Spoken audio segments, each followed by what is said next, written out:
Welcome to study CA. आज हम बात करेंगे भौतिक विज्ञान के पार्ट 4 के बारे में। 3 पार्ट्स हमारे चैनल स्टडी सीए पर अपलोड कर दिए गए हैं। डिस्क्रिप्शन में लिंक दिया गया है, वहाँ पर जाकर आप तीनों पार्ट्स को देख सकते हैं। बिना टाइम वेस्ट किए हम हमारे क्वेश्चंस की तरफ बढ़ते हैं। हमारा पहला क्वेश्चन है कि कोई साइकिल सवार किसी मोड़ में घूमता है तो वह बाहर की ओर झुकता है, अंदर की ओर झुकता है, आगे की ओर झुकता है या बिल्कुल नहीं झुकता। तो आपको इनमें से राइट आंसर बताना है। सबसे पहले अपने माइंड में करना है और ये 100 क्वेश्चन है, उनमें से आपके कितने क्वेश्चन राइट होते हैं उन सभी को आपको कमेंट बॉक्स में लिखकर ज़रूर बताना है। तो इसका राइट आंसर क्या होगा कि कोई साइकिल सवार किसी मोड़ में घूमता है तो वह किस ओर झुकता है। तो इसका राइट आंसर होगा वह अंदर की ओर झुकता है। इसका बी है वो राइट आंसर होगा, वह अंदर की ओर झुकता है। नेक्स्ट क्वेश्चन की बात करें, हमारा नेक्स्ट क्वेश्चन है कि जब हम रबड़ के गद्दे वाली सीट पर बैठते हैं या गद्दे पर लेटते हैं तो उसका आकार परिवर्तित हो जाता है। ऐसे पदार्थ में कौन सी ऊर्जा पाई जाती है। तो ऐसे पदार्थ में कौन सी ऊर्जा पाई जाती है। तो इसका राइट आंसर होगा डी, स्थितिज ऊर्जा पाई जाती है। कि हम रबड़ के गद्दे या सीट पर बैठते हैं तो गद्दे क्या है, उनका आकार है परिवर्तित हो जाता है। उनमें कौन सी ऊर्जा पाई जाती है, उस वो किस कारण उसका आकार है वो परिवर्तित हो जाता है। तो स्थितिज ऊर्जा के कारण उसका आकार परिवर्तित हो जाता है। नेक्स्ट क्वेश्चन की बात करें तो हमारा नेक्स्ट क्वेश्चन है कि निम्नलिखित में से कौन सा नियम इस कथन को वैध ठहराता है कि द्रव्य का ना तो सर्जन किया जा सकता है और न ही विनाश। कि द्रव्य का ना तो सर्जन किया जा सकता है और न ही विनाश किया जा सकता है। तो इसका जो राइट आंसर होगा वो होगा ए, ऊर्जा का संरक्षण का नियम। ऊर्जा संरक्षण का नियम यह वैध ठहराता है कि द्रव्य का न तो सर्जन किया जा सकता है और न ही विनाश। बढ़ते हैं हम हमारे नेक्स्ट क्वेश्चन की तरफ। हमारा नेक्स्ट क्वेश्चन है कोई भी नाव डूब जाएगी यदि वह पानी हटाती है। तो वह कितना पानी हटाती है ताकि वह नाव डूब जाएगी। तो इसका राइट आंसर क्या होगा। तो जो इसका राइट आंसर होगा कि यदि वह आयतन के बराबर की नाव है वो अपने आयतन के बराबर अगर पानी हटाती है तो वह डूब जाती है। इसका राइट आंसर ए होगा कि वह नाव है वो अपने आयतन के बराबर अगर पानी हटाती है तो वह डूब जाती है। नेक्स्ट क्वेश्चन की बात करें तो हमारा नेक्स्ट क्वेश्चन है कि द्रव्य में आंशिक या पूर्णतः डूबे हुए किसी ठोस द्वारा प्राप्त उछाल की मात्रा निर्भर करती है। क्वेश्चन है कि द्रव्य में आंशिक या पूर्णतः से डूबे हुए किसी ठोस द्वारा प्राप्त उछाल की मात्रा निर्भर करती है। तो वह किस पर निर्भर करती है। तो इसका जो राइट आंसर होगा वो होगा ठोस द्वारा हटाए गए द्रव्य की मात्रा पर। कि जो यह ठोस पदार्थ है जो आंशिक रूप से द्रव्य के पूर्णतः डूबा हुआ है उसकी द्रव्य की मात्रा, ठोस द्वारा हटाई गई द्रव्य की मात्रा पर निर्भर करता है। इसका ए ऑप्शन है वो राइट आंसर है। नेक्स्ट क्वेश्चन की बात करें, नेक्स्ट क्वेश्चन है कि लैंप की बत्ती में तेल चढ़ता है, क्यों चढ़ता है, कौन सी क्रिया के कारण चढ़ता है। आपको मालूम होना चाहिए। तो इसका जो राइट आंसर है कि लैंप की बत्ती में तेल चढ़ता है वो कैपिलरी क्रिया के कारण। कैपिलरी क्रिया के कारण लैंप की बत्ती में तेल चढ़ता है। लैंप की बत्ती, लैंप में क्या होती है, एक बत्ती लगी होती है जिसमें महिम छिद्र होते हैं, उन छिद्रों से जाकर वह तेल ऊपर की ओर जाता है, जिस क्रिया को कैपिलरी क्रिया कहते हैं। नेक्स्ट क्वेश्चन की बात करें हम तो हमारा नेक्स्ट क्वेश्चन है कि सुई का पानी के ऊपर नहीं तैरने का क्या कारण है। सॉरी, यहाँ पे नई प्रिंटिंग में थोड़ी मिस्टेक है कि नहीं तैरने का क्या कारण है। तो इसका राइट आंसर होगा पृष्ठ तनाव। पृष्ठ तनाव के कारण है सुई है वो पानी के ऊपर नहीं तैरती है। नेक्स्ट क्वेश्चन की बात करें, हमारा नेक्स्ट क्वेश्चन है कि पानी से निकलने पर शेविंग ब्रश के बाल आपस में चिपक जाते हैं। इसका कारण है कि पानी से निकलने पर शेविंग ब्रश के बाल है आपस में चिपक जाते हैं। तो इसका कारण क्या है। तो जो इसका राइट आंसर होगा वो होगा पृष्ठ तनाव। पृष्ठ तनाव के कारण ही पानी से निकलने पर शेविंग ब्रश के बाल आपस में चिपक जाते हैं। नेक्स्ट क्वेश्चन की बात करें, हमारा नेक्स्ट क्वेश्चन है कि द्रव्य की बूंद की आकृति गोलाकार होने का कारण है। कि द्रव्य की जो बूंद है वो आकृति गोलाकार होने का क्या कारण है। तो जो इसका राइट आंसर होगा वो होगा पृष्ठ तनाव। पृष्ठ तनाव के कारण द्रव्य की बूंद की आकृति क्या होती है, गोलाकार होती है। नेक्स्ट क्वेश्चन की बात करें हम तो हमारा नेक्स्ट क्वेश्चन है यदि लोलक की लंबाई 4 गुनी कर दी जाए तो लोलक के झूलने का समय उस पर क्या प्रभाव पड़ेगा। यदि लोलक की लंबाई को 4 गुना कर दी जाए तो लोलक के झूलने के समय पर क्या प्रभाव पड़ेगा। तो इसका जो राइट आंसर होगा वो होगा उसका जो झूलने का समय वो दुगुना हो जाएगा, दुगुना होता है। तो इसका राइट आंसर है डी, दुगुना होता है। बढ़ते हम हमारे नेक्स्ट क्वेश्चन की तरफ। तो हमारा नेक्स्ट क्वेश्चन है कि वॉशिंग मशीन का कार्य सिद्धांत है, वॉशिंग मशीन का जो कार्य सिद्धांत है वो कौन सा है? तो जो इसका राइट आंसर होगा वो होगा अपकेंद्रण। अपकेंद्रण वॉशिंग मशीन का कार्य सिद्धांत है, तो सी इसका राइट आंसर होगा। नेक्स्ट क्वेश्चन की बात करें, एक लिफ्ट में किसी व्यक्ति का प्रत्यक्ष भार वास्तविक भार से कब कम होता है? कि जब एक लिफ्ट है उसमें व्यक्ति का एक तो वास्तविक भार होता है और एक प्रत्यक्ष भार होता है, वो कब कम होता है? तो इसका जो राइट आंसर होगा वो होगा कि त्वरण के साथ नीचे की ओर जाए। कि जब त्वरण के साथ अगर वो नीचे की ओर जाए तो उसका व्यक्ति का वास्तविक भार से कम हो जाएगा। वास्तविक भार है वो प्रत्यक्ष भार से कम हो जाएगा। इसका राइट आंसर है डी। नेक्स्ट क्वेश्चन की बात करें, हमारा नेक्स्ट क्वेश्चन है कि पानी में लोहे की सुई डूब जाती है लेकिन जहाज तैरता रहता है। यह किस सिद्धांत पर आधारित है? कि जब हम एक पानी में जब लोहे की एक सुई को रखते हैं तो वो डूब जाती है, लेकिन एक कितना बड़ा जहाज है वो तैरता रहता है। ये किस सिद्धांत के कारण? तो जो इसका सिद्धांत है वो आर्किमिडीज का सिद्धांत। बी इसका राइट आंसर होगा, आर्किमिडीज का सिद्धांत है ये। नेक्स्ट क्वेश्चन की बात करें तो हमारा नेक्स्ट क्वेश्चन है, पानी के एक गिलास में बर्फ का टुकड़ा तैर रहा है, जब बर्फ पिघलती है तब पानी के स्तर पर क्या प्रभाव पड़ता है? जब पानी के गिलास में जब बर्फ़ का टुकड़ा तैरता है, अगर वो बर्फ़ पिघल जाती है तो उसका जो पानी का स्तर है उस पर क्या प्रभाव पड़ेगा? तो जो इसका राइट आंसर है वो है उतना ही रहेगा, सी, उस पर कोई प्रभाव नहीं पड़ेगा। नेक्स्ट क्वेश्चन की बात करते हैं। हमारा नेक्स्ट क्वेश्चन है कि भारहीनता की अवस्था में एक मोमबत्ती की ज्वाला का आकार हो जाएगा। कि भारहीनता की अवस्था में एक मोमबत्ती की ज्वाला का आकार हो जाएगा। तो इसका जो राइट आंसर है वो होगा वही रहेगा, कोई प्रभाव नहीं रहेगा, अपरिवर्तित रहेगा। बी इसका राइट आंसर है। नेक्स्ट क्वेश्चन की बात करें तो हमारा नेक्स्ट क्वेश्चन है कि निम्नलिखित में से किसकी इकाई न्यूटन मीटर नहीं है? क्वेश्चन को आपको सही पढ़ना है। निम्नलिखित में से किसकी इकाई न्यूटन मीटर नहीं है? तो इसका जो राइट आंसर होगा वो होगा बल। बल की न्यूटन मीटर इकाई नहीं है। नेक्स्ट क्वेश्चन की बात करते हैं, वस्तु को गर्म करने पर उसके अणुओं पर क्या प्रभाव पड़ेगा? कि चाल बढ़ जाएगी या का भार घट जाएगा, अणुओं का भार बढ़ जाएगा या अणुओं की ऊर्जा कम हो जाएगी? तो इसमें से 4 ऑप्शन में इसका राइट आंसर कौन सा है? तो राइट आंसर है कि उनके अणुओं की चाल बढ़ जाएगी। यदि किसी वस्तु को गर्म करते हैं तो उसके अणुओं की चाल है वो क्या है? बढ़ जाएगी। नेक्स्ट क्वेश्चन की बात करें, इनमें से कौन ऊष्मा का मात्रक नहीं है? इनमें कौन ऊष्मा का मात्रक नहीं है? तो जो इसका राइट आंसर होगा वो होगा डिग्री सेल्सियस। डिग्री सेल्सियस है जो ऊष्मा का मात्रक नहीं है। नेक्स्ट क्वेश्चन की बात करते हैं। हमारा नेक्स्ट क्वेश्चन है कि इनमें से जब जल की ऊंचाई से गिरता है, कि इनमें जब जल की ऊंचाई से गिरता है तो उसका ताप घटता है बढ़ता है, कोई प्रभाव नहीं पड़ता? इनमें से आपको राइट आंसर बताना है। जब जल ऊंचाई से गिरता है तो उसका ताप पर क्या प्रभाव पड़ता है? तो उसका ताप क्या है? बढ़ जाता है। इसका राइट आंसर बी होगा, उसका ताप बढ़ जाता है। नेक्स्ट क्वेश्चन की बात करें तो हमारा नेक्स्ट क्वेश्चन है, चावल को पकाने में कहाँ अधिक समय लगेगा? यदि हम चावल को पकाते हैं तो कहाँ पर अधिक समय लगेगा?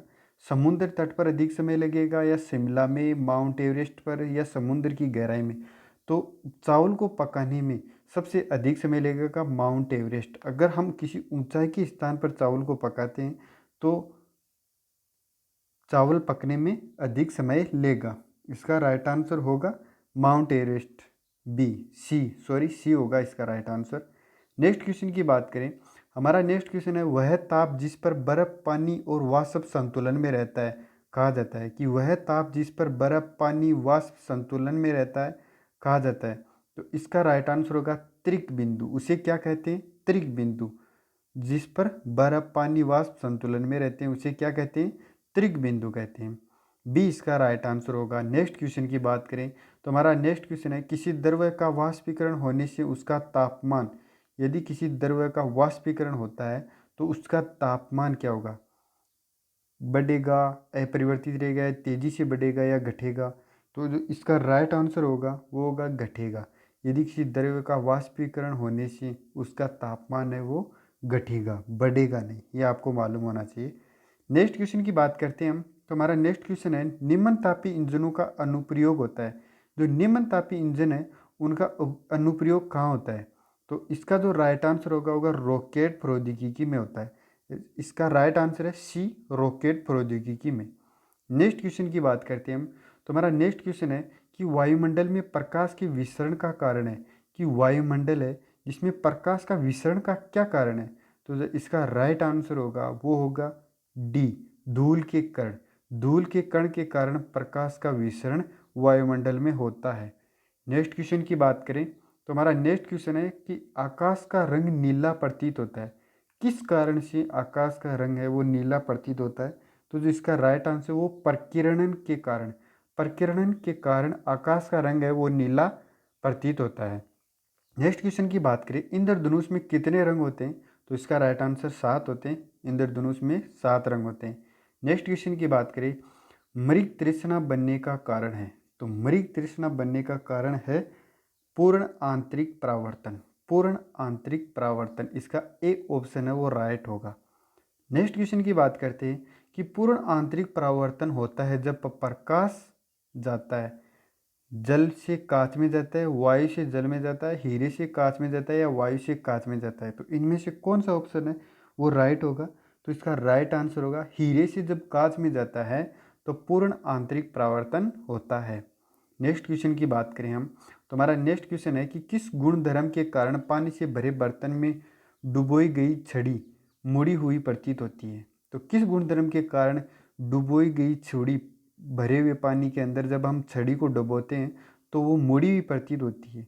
किस कारण से, किस गुण धर्म के कारण से? तो इसका राइट आंसर होगा अपवर्तन।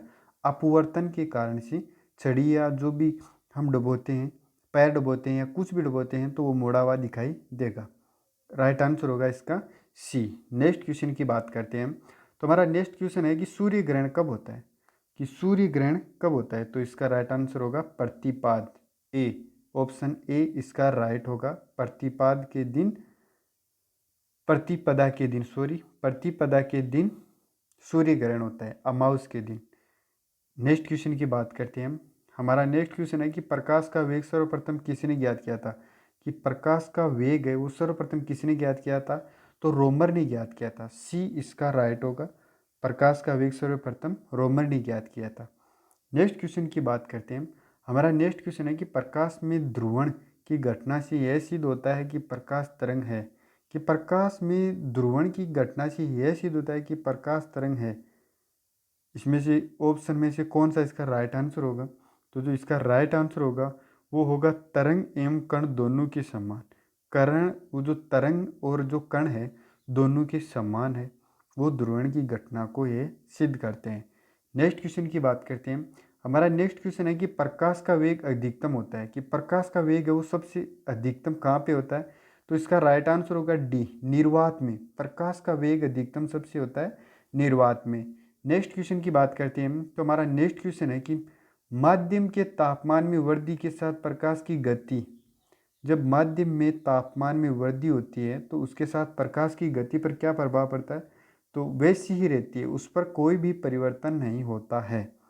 नेक्स्ट क्वेश्चन की बात करते हैं हम। तो हमारा नेक्स्ट क्वेश्चन है कि सूर्य ग्रहण के समय सूर्य का कौन सा भाग दिखाई देता है? तो इसका राइट आंसर कौन सा होगा कि सूर्य ग्रहण के समय सूर्य का कौन सा भाग दिखाई देता है? तो इसका राइट आंसर है किरीट।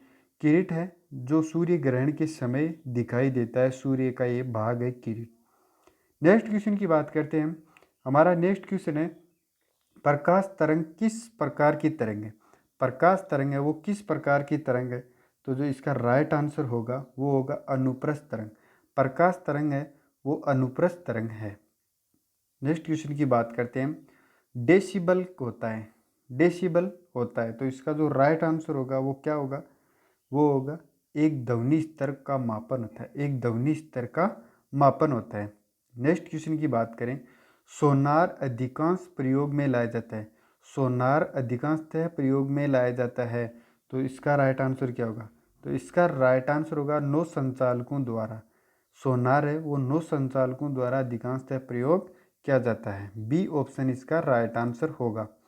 नेक्स्ट क्वेश्चन की बात करते हैं।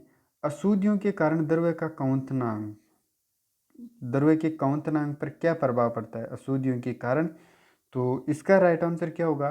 तो इसका राइट आंसर है बढ़ जाता है। उसकी अशुद्धियों के कारण द्रव्य का क्वथनांक बढ़ जाता है। राइट आंसर है बी। नेक्स्ट क्वेश्चन की बात करते हैं। हमारा नेक्स्ट क्वेश्चन है कि कमरे को ठंडा किया जाता है कौन सी गैस के द्वारा? कमरे को ठंडा किया जाता है। तो इसका राइट आंसर क्या होगा? तो इसका राइट आंसर होगा संपीड़ित गैस को छोड़ दिया जाता है अगर कमरे में, तो वो कमरा क्या हो जाता है? ठंडा हो जाता है। तो इसका राइट आंसर क्या होगा? सी, संपीड़ित गैस। नेक्स्ट क्वेश्चन की बात करते हैं हम। तो हमारा नेक्स्ट क्वेश्चन है ऊष्मागतिकी का प्रथम नियम किस अवधारणा की पुष्टि करता है? कि ऊष्मागतिकी का नियम है वो प्रथम नियम किस अवधारणा की पुष्टि करता है? तो इसका राइट आंसर होगा ऊर्जा संरक्षण। ऊर्जा संरक्षण की अवधारणा की पुष्टि को करता है। नेक्स्ट क्वेश्चन की बात करते हैं। तो हमारा नेक्स्ट क्वेश्चन है हीरा चमकदार दिखाई देता है। हीरा चमकदार दिखाई देता है, तो इसका क्या कारण है? तो इसका कारण है सामूहिक आंतरिक परावर्तन के कारण। इस डी इसका राइट आंसर है। सामूहिक आंतरिक परावर्तन के कारण हीरा चमकदार दिखाई देता है। नेक्स्ट क्वेश्चन की बात करते हैं हम। हमारा नेक्स्ट क्वेश्चन है कि निम्न में से कौन सा धातु चुंबक द्वारा आकर्षित नहीं होता है? कि निम्न में से कौन सा धातु है जो चुंबक द्वारा आकर्षित नहीं होता है? तो इसका राइट आंसर होगा बिस्मथ। बिस्मथ एक ऐसा धातु है जो चुंबक द्वारा आकर्षित नहीं होता है। नेक्स्ट क्वेश्चन की बात करते हैं। चुंबक फ्लक्स का मात्रक है कि चुंबक फ्लक्स का मात्रक क्या है? तो इसका जो राइट आंसर होगा वेबर। वेबर इसका राइट आंसर है। चुंबकीय फ्लक्स का मात्रक क्या है? वेबर। नेक्स्ट क्वेश्चन की बात करते हैं। प्रत्यावर्ती को दिष्ट धारा में बदला जाता है।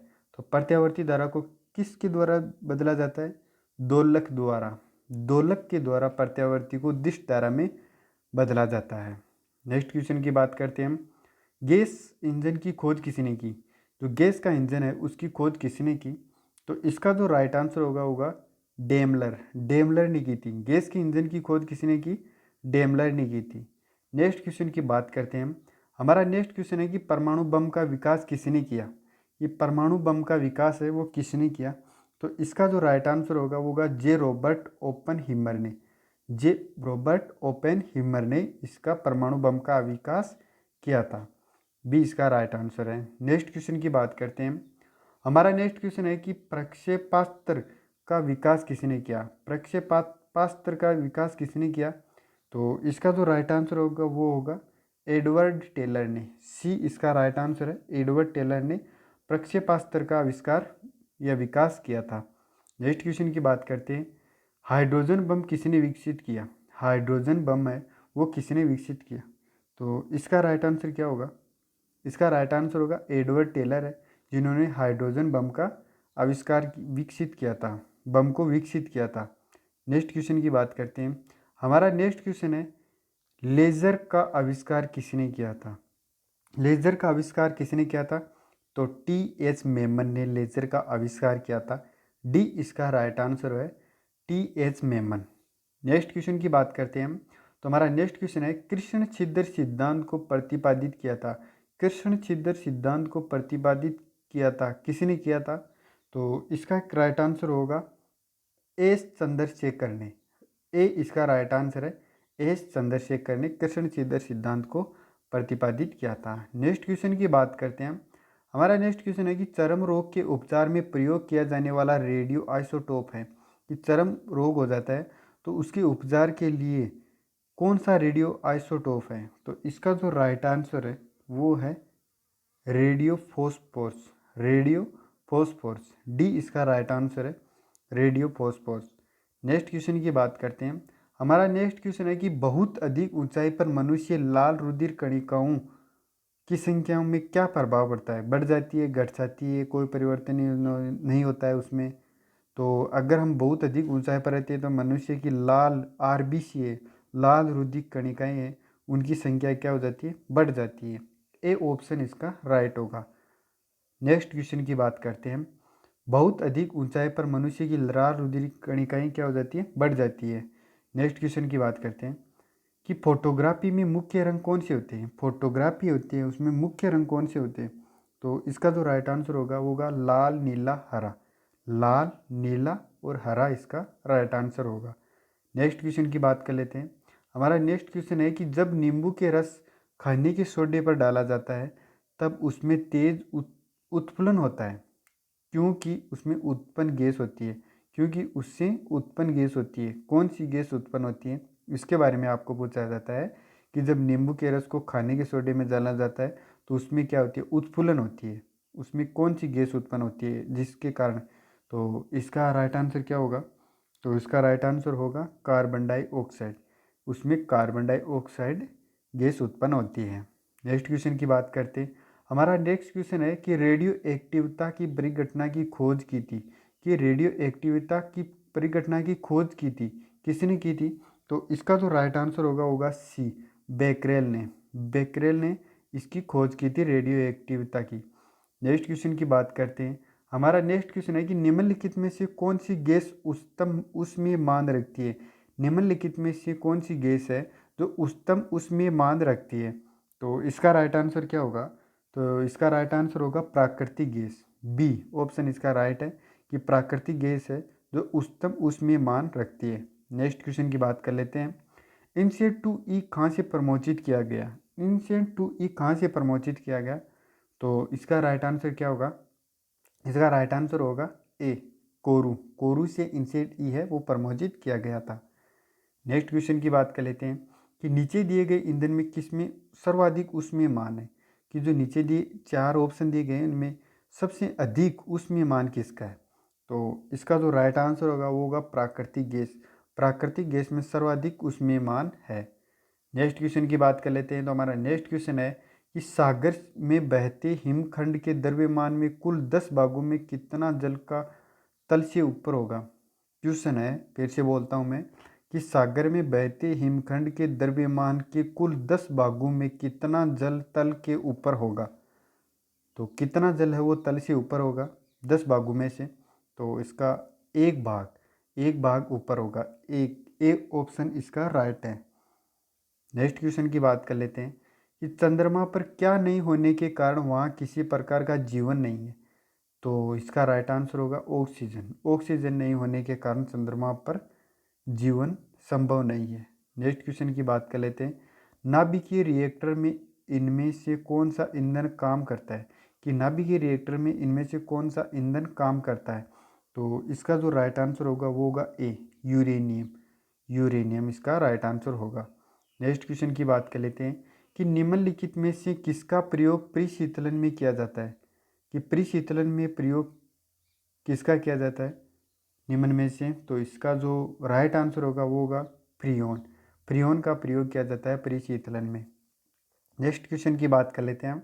तो हमारा नेक्स्ट क्वेश्चन होगा कि निम्नलिखित में से कौन सी ग्रीन हाउस गैस है, कि निम्नलिखित में से कौन सी ग्रीन हाउस गैस है, तो इसका जो राइट आंसर होगा कार्बन डाइऑक्साइड। कार्बन डाइऑक्साइड है जो ग्रीन हाउस गैस है। नेक्स्ट क्वेश्चन की बात कर लेते हैं। किसी परिस्थिति तंत्र में शीतल प्रणाली सदैव है, कि किसी परिस्थिति तंत्र में शीतल प्रणाली सदैव तली में होनी चाहिए, शीर्ष पर होनी चाहिए, कहीं भी नहीं हो सकती, या मध्य में होनी चाहिए। इसका आपको राइट आंसर बताना है, तो इसका जो राइट आंसर होगा वो होगा शीर्ष पर होनी चाहिए। नेक्स्ट क्वेश्चन की बात कर लेते हैं।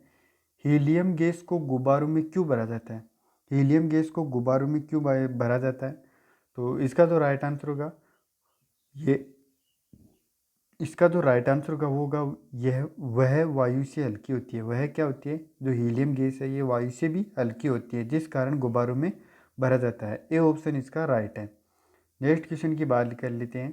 हमारा नेक्स्ट क्वेश्चन है कि अग्नि का सही वर्णन निम्नलिखित में से किसके द्वारा होता है, कि अग्नि का सही वर्णन निम्नलिखित में से किसके द्वारा होता है, तो इसका जो राइट आंसर होगा दीर्घ परास मिसाइल। दीर्घ परास मिसाइल इसका राइट आंसर है, दीर्घ परास मिसाइल। डी ऑप्शन इसका राइट है। नेक्स्ट क्वेश्चन की बात करते हैं। अति लघु समय अंतरालों में सही मापने के लिए निम्नलिखित में से किसका प्रयोग किया जाता है, कि अति लघु समय अंतरालों को सही मापने के लिए निम्नलिखित में से किसका प्रयोग किया जाता है, तो किसका प्रयोग किया जाता है आपको राइट आंसर बताना है। तो इसका राइट आंसर क्या होगा, परमाणु घड़ियाँ। डी इसका राइट आंसर होगा परमाणु घड़ियाँ। नेक्स्ट क्वेश्चन की बात करते हैं। हमारा नेक्स्ट क्वेश्चन है, यूरेनियम अंततः किस तत्व के स्थायी आइसोटोप में बदल जाता है? यूरेनियम है वो अंततः किस तत्व के स्थायी आइसोटोप में बदल जाता है? तो इसका राइट आंसर क्या होगा? इसका राइट आंसर होगा सीसा। सीसा इसका राइट आंसर होगा, डी राइट आंसर है इसका। नेक्स्ट क्वेश्चन की बात कर लेते हैं। हमारा नेक्स्ट क्वेश्चन है, निम्नलिखित में से वह व्यक्ति कौन है जिसे भारतीय मिसाइल प्रौद्योगिकी का पिता कहा जाता है? कि वह व्यक्ति कौन है जिसे भारतीय मिसाइल प्रौद्योगिकी का पिता कहा जाता है? तो इसका राइट आंसर क्या होगा? डॉक्टर होमी भाभा। डॉक्टर होमी भाभा को भारतीय मिसाइल प्रौद्योगिकी का पिता कहा जाता है। नेक्स्ट क्वेश्चन की बात कर लेते हैं। यूरेनियम के रेडियो एक्टिव विघटन के फलस्वरूप अंततः क्या बनता है? कि यूरेनियम के रेडियो एक्टिव विघटन के फलस्वरूप अंततः क्या बनता है? तो इसका राइट आंसर क्या होगा? सीसा बनता है। इसका राइट आंसर है सी, सीसा। नेक्स्ट क्वेश्चन की बात कर लेते हैं। हमारा नेक्स्ट क्वेश्चन है कि कोयले की किस किस्म में मूल पादप द्रव्य के अभिज्ञ अवशेष पाए जाते हैं? कि कोयले की किस किस्म में मूल पादप द्रव्य के अभिज्ञ अवशेष पाए जाते हैं? तो इसका राइट आंसर क्या होगा? डी, पीट पाया जाता है। पीट है, कोयले की किस्म होती है पीट, जिसमें एक अभिज्ञ अवशेष पाए जाते हैं। नेक्स्ट क्वेश्चन की बात कर लेते हैं। हमारा नेक्स्ट क्वेश्चन है कि किसी रेडियो सक्रियता पदार्थ का आधा जीवन 4 महीनों का होता है, उसका 300वां भाग कितने महीनों में नष्ट हो जाता है? कि जो रेडियो सक्रिय पदार्थ का आधा जीवन है वो 4 महीनों का होता है, लेकिन जो 300वां भाग है वो कितने महीनों में नष्ट हो जाता है? तो इसका राइट आंसर क्या होगा? 8 महीने में। सी, इसका राइट आंसर होगा सी, 8 महीने में। नेक्स्ट क्वेश्चन की बात कर लेते हैं हम। हमारा नेक्स्ट क्वेश्चन है कि निम्नलिखित में से वह व्यक्ति कौन है जिसने एक महत्वपूर्ण नैदानिक यंत्र MRI के विकास में सहायक की और उसके लिए नोबेल पुरस्कार प्राप्त किया? क्वेश्चन थोड़ा बड़ा है कि निम्नलिखित में से वह व्यक्ति कौन है जिसने एक महत्वपूर्ण नैदानिक यंत्र में MRI के विकास में सहायक की और उसके लिए उसने नोबेल पुरस्कार मिला? तो इसका राइट आंसर क्या होगा? पाल सी लोटरबर। पाल सी लोटरबर है जिन्होंने नोबेल पुरस्कार को प्राप्त किया था। नेक्स्ट क्वेश्चन की बात करते हैं हम। हमारा नेक्स्ट क्वेश्चन है कि न्यूक्लियर रिएक्टर में भारी जल का प्रयोग किस रूप में किया जाता है? कि न्यूक्लियर रिएक्टर उसमें भारी जल का प्रयोग किस रूप में किया जाता है? तो किस रूप में किया जाता है? इसका राइट आंसर क्या होगा? नियामक के रूप में किया जाता है। नियामक के रूप में न्यूक्लियर रिएक्टर में भारी जल का प्रयोग किया जाता है। नेक्स्ट क्वेश्चन की बात कर लेते हैं। हमारा नेक्स्ट क्वेश्चन है कि परमाणु रिएक्टर में प्रयुक्त ईंधन होता है, कि जो परमाणु रिएक्टर होते हैं इसमें कौन सा ईंधन प्रयोग किया जाता है? तो इसका राइट आंसर होगा यूरेनियम। यूरेनियम का प्रयोग किया जाता है। सी इसका राइट आंसर होगा। नेक्स्ट क्वेश्चन की बात कर लेते हैं कि नाभिकीय रिएक्टरों में ग्रेफाइट का प्रयोग किया जाता है, कि जो नाभिकीय रिएक्टर है उसमें ग्रेफाइट का प्रयोग किया जाता है। तो कहाँ पर किया जाता है? इसका राइट आंसर होगा विमंदक के रूप में। विमंदक के रूप में नाभिकीय रिएक्टरों में ग्रेफाइट का प्रयोग किया जाता है। नेक्स्ट क्वेश्चन की बात कर लेते हैं कि भारत में निर्मित कौन सा मध्यवर्ती परास परमाणु क्षमता योग्य प्रक्षेपास्त्र है? कि भारत में निर्मित कौन सा मध्यवर्ती परास परमाणु क्षमता योग्य प्रक्षेपास्त्र है? तो इसका राइट आंसर क्या होगा? बी होगा। इसका राइट आंसर अग्नि। अग्नि इसका राइट आंसर होगा। नेक्स्ट क्वेश्चन की बात कर लेते हैं कि ज्यामिति का जनक किसे कहते हैं? ज्यामिति का जनक किसे कहते हैं? तो इसका राइट आंसर होगा यूक्लिड। यूक्लिड, ए इसका राइट आंसर होगा। नेक्स्ट क्वेश्चन है कि निम्नलिखित में से उन रेखाओं को क्या कहा जाता है जो उन स्थानों पर मिलती है जहां तड़ित झंझा आती है? जहां तड़ित झंझा आती है उन स्थानों पर मिलती है जहां पर तड़ित झंझा आती है। इसका राइट आंसर क्या होगा?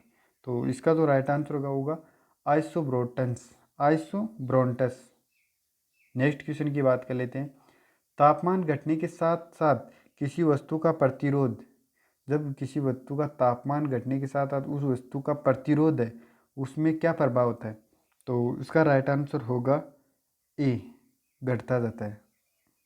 नेक्स्ट क्वेश्चन की बात कर लेते हैं। हमारा नेक्स्ट क्वेश्चन है कि पोर्टलैंड सीमेंट का आविष्कार किसने किया? कि पोर्टलैंड सीमेंट का आविष्कार किसने किया? तो इसका जो राइट आंसर होगा जोसेफ अस्पडीन। जोसेफ अस्पडीन ने इसका आविष्कार किया था पोर्टलैंड सीमेंट का। नेक्स्ट क्वेश्चन की बात कर लेते हैं। हमारा नेक्स्ट क्वेश्चन है कि निम्नलिखित में से वह धातु कौन सी है जो पानी को अत्यधिक प्रदूषित करती है? जो पानी को अत्यधिक प्रदूषित करती है वैसी कौन सी धातु है? तो इसका जो राइट आंसर होगा वो होगा आर्सेनिक। आर्सेनिक है जो पानी को सबसे अत्यधिक मात्रा में प्रदूषित करती है।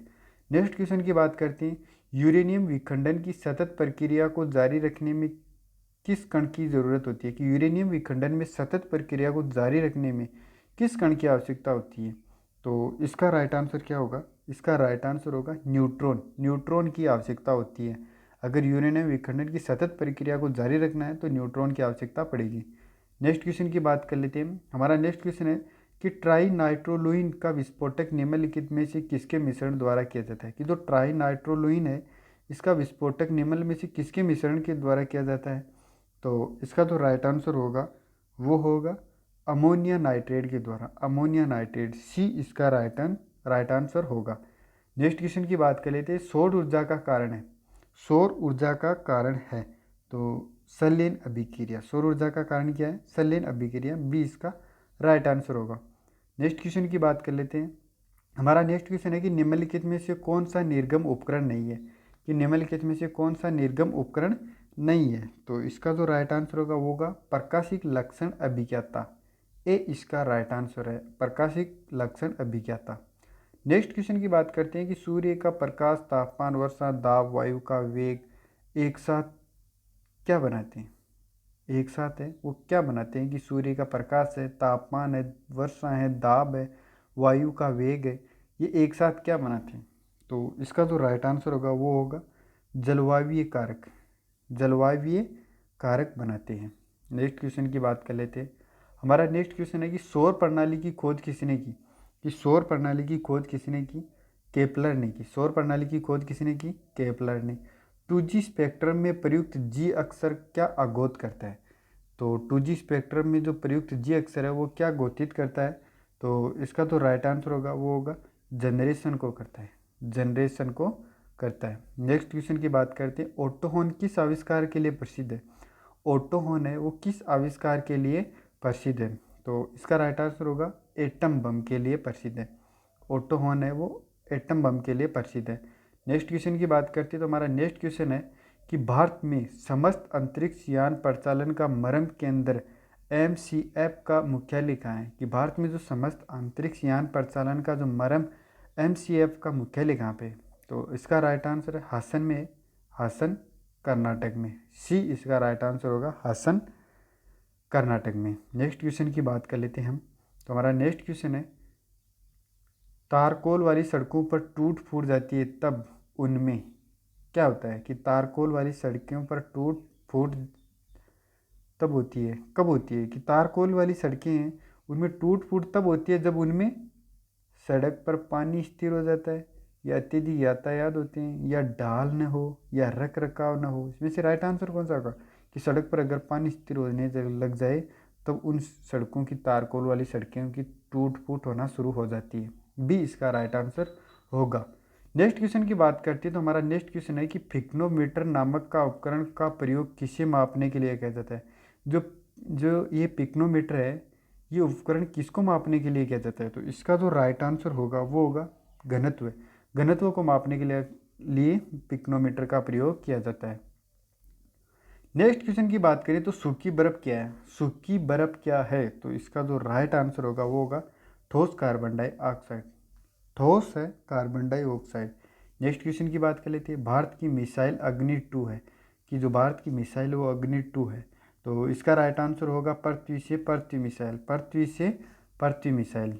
नेक्स्ट क्वेश्चन है कि घरेलू परिस्थिति में सामान्य कौन सा परिस्थितक प्रयोग में लाते हैं? तो घरेलू परिस्थिति में सामान्यतः कौन सा परिस्थितक प्रयोग में लाते हैं?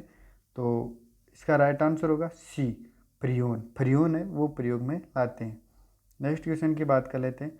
हमारा नेक्स्ट क्वेश्चन है कि निम्नलिखित में से सजीवन उत्पन्न करने वाली वह कौन सी तकनीक है जिसमें प्रतिबिंब दूसरे में बदल जाते हैं? निम्नलिखित में से सजीवन उत्पन्न करने वाली वह कौन सी तकनीक है जिसमें एक प्रतिबिंब दूसरे में बदल जाते हैं? तो इसका जो राइट आंसर होगा वो होगा आकृतिक निरूपण। आकृतिक निरूपण इसका राइट आंसर होगा। नेक्स्ट क्वेश्चन की बात करते हैं तो हमारा नेक्स्ट क्वेश्चन है कि एस चंद्रशेखर राव का नाम निम्नलिखित में से किस क्षेत्र के साथ जुड़ा हुआ है? कि एस चंद्रशेखर का नाम है वो निम्नलिखित में से किस क्षेत्र के साथ जुड़ा हुआ है? तो इसका जो राइट आंसर होगा खगोल भौतिकी के साथ जुड़ा हुआ है। ये हमारे 100 क्वेश्चन है, भौतिक का पार्ट 4 है वो कंप्लीट हो चुका है।